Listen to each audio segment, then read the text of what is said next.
morning, everyone. Happy Monday. It is March 23rd. Lisa, Lydia, Scott with you here this morning.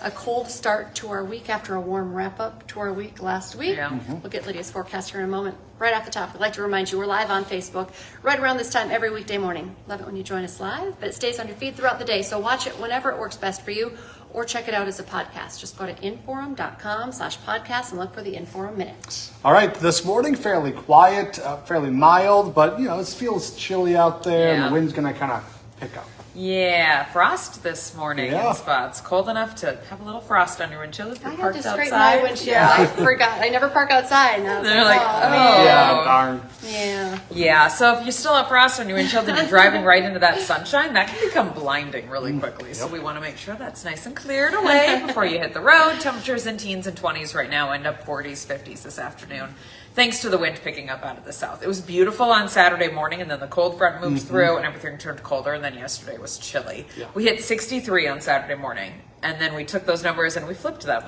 for Sunday. Your afternoon high yesterday was 36, so we did literally a number swap. I prefer the 63. Yeah. This You make morning, that sound fun. Like, I know, right? Like, Like, it was really fun. Let's see what we did. isn't that cool? No. No. Sorry. Anyways, now we're still in that colder air this morning. Wind is picking up out of the south and clouds are rolling in from the west. So it does turn gusty and mostly cloudy by this afternoon, but thanks to a south breeze gusting 30, 35 miles an hour, it will actually help to bring in some warmer air. So temperatures do rebound today, 40s and 50s by this afternoon. About 46 in Grand Forks and 48 in Fargo. Little storm track up into Canada, kind of where the jet stream is situated. That'll bring in some low pressure systems every once in a while. I don't see us getting much moisture, but every once in a while we could just get scraped with a few flurries or a couple of raindrops. Enough to give you a heads up. Might have to turn on the windshield wipers if you drive through a batch of sprinkles later today. So afternoon, evening, we'll watch for some of that today. Again tomorrow with temperatures once again hovering pretty close to 50 degrees, a lighter wind for tomorrow, but still mostly cloudy. I just don't have anything that's like glaringly beautiful, but also not glaringly terrible. Yeah. You know what I mean? We're just kind of like right in this in between. Near 50 today, tomorrow, and on Wednesday. Wednesday into Thursday is going to be your next better chance at seeing any rain or snow. If we can get some snow showers with some oomph behind them, I'd say maybe up to an inch for accumulation north of Highway 2. Probably not going to see that here in Fargo.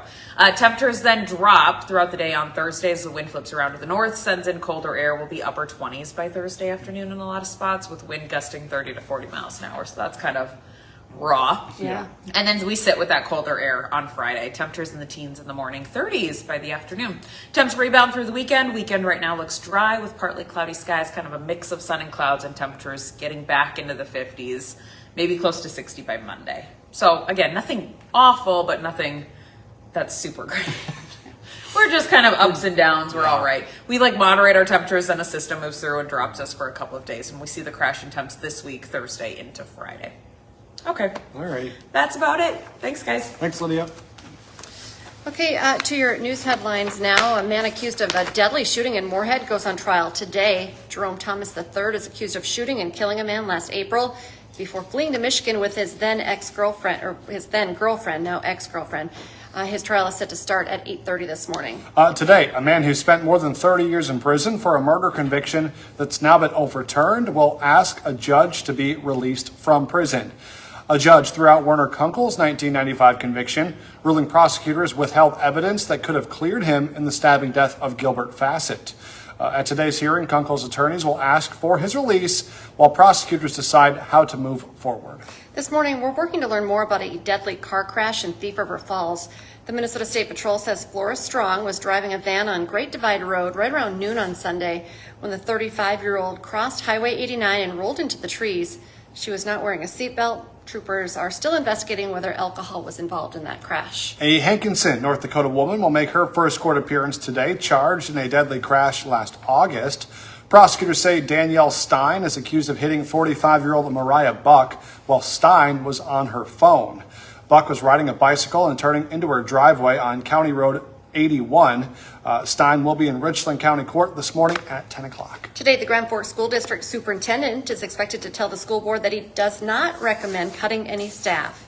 The district had been considering cutting 25 certified staff and 29 and a half support staff as part of an effort to trim $4.4 million from the budget. Superintendent Terry Brenner says some of the reductions were made naturally because of things like retirement and resignations. He says they were also able to reassign some staff to other positions, and 2 certified staff members have voluntarily agreed to reduce their hours. This week, the top 3 finalists to become North Dakota State University's next president are coming to campus to visit. They are Dr. Marshall Stewart, Dr. Bernie Savarese, and Dr. Alan Smith. Today, tomorrow, and Wednesday, each candidate will give a public presentation on campus at 2 in the afternoon. They're starting with Dr. Stewart today. The search committee will then make a recommendation to the State Board of Higher Education on Friday. And then next Monday, they're planning to announce the new president.